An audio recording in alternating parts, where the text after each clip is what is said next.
வக்பு வாரிய சட்டத்தை எதிர்த்து அதனை ரத்து செய்ய மத்திய அரசை வலியுறுத்தும் வகையில் கோவை மாவட்ட அனைத்து ஜமாத் இஸ்லாமிய இயக்கங்கள் மற்றும் அரசியல் கட்சிகளின் கூட்டமைப்பினர் இன்று மாலை 5 மணி அளவில் ஆத்துப்பாலம் பகுதியில் பேரணி நடத்தியதுடன் உக்கடம் பகுதியில் கண்டன ஆர்ப்பாட்டத்திலும் ஈடுபட்டனர். பேரணி மற்றும் ஆர்ப்பாட்டத்தில் வக்பு வாரிய சட்டத்தை நிராகரிப்போம், சிறுபான்மை மக்களுக்கு எதிரான வக்பு திருத்த சட்டத்தை திரும்பப் பெற வேண்டும் போன்ற வாசகங்கள் அடங்கிய பதாகைகள் ஏந்தப்பட்டன. மேலும் மத்திய அரசை கண்டிக்கும் கோஷங்களும் எழுப்பப்பட்டன. இந்த பேரணியில் பல்வேறு ஜமாத் இயக்கங்களைச் சேர்ந்தவர்களும் இஸ்லாமியர்களும் அரசியல் கட்சி பிரதிநிதிகளும் இணைந்து கலந்து கொண்டனர். பேரணிக்கு பின் உக்கடத்தில் நடைபெற்ற ஆர்ப்பாட்டத்தில் வக்பு வாரிய சட்டம் குறித்து ஆவலுடன் கருத்துக்கள் பதிவு செய்யப்பட்டன. சட்டம் சிறுபான்மை சமூகத்தின் உரிமைகளை பாதிக்கும் வகையில் இருப்பதாகவும் உடனடியாக திரும்ப பெற வேண்டும் என வலியுறுத்தப்பட்டு வந்தது. என்ன வேண்டுமானாலும் அவர்கள் முடிவெடுக்கலாம். காரணம், மேல்முறையீடு செல்லுவதற்கு வாய்ப்பு இல்லை. அதை விட ஒரு பயங்கரம் என்ன தெரியுமா?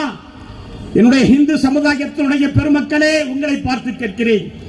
காலம் காலமாக தொழுது கொண்டிருக்கக்கூடிய பள்ளிவாசல்கள், காலம் காலமாக தியானம் செய்து கொண்டிருக்கக்கூடிய தர்காக்கள், முஸ்லிம்களினுடைய அடக்கத்தலங்கள், இவைகளெல்லாம் வக்ஃப் சொத்துக்கள் இல்லை என்று இந்த புதிய சட்டம் சொல்லுகிறது. வக்ஃப் சொத்துக்கள் இல்லை, புதிய சட்டம் சொல்கிறது. இது நியாயம்தானா?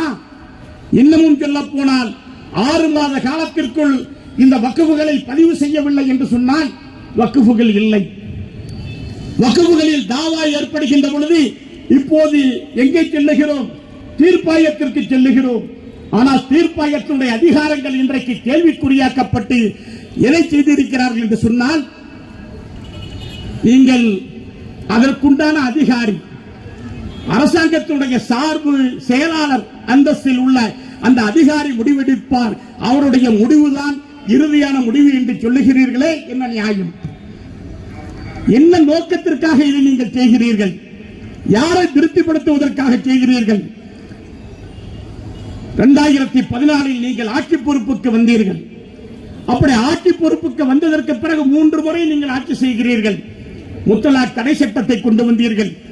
காஷ்மீர் தனிமாநில அந்தஸ்தை நீங்கள் நீக்கினீர்கள். குடியுரிமை திருத்த சட்டத்தை கொண்டு வந்தீர்கள்.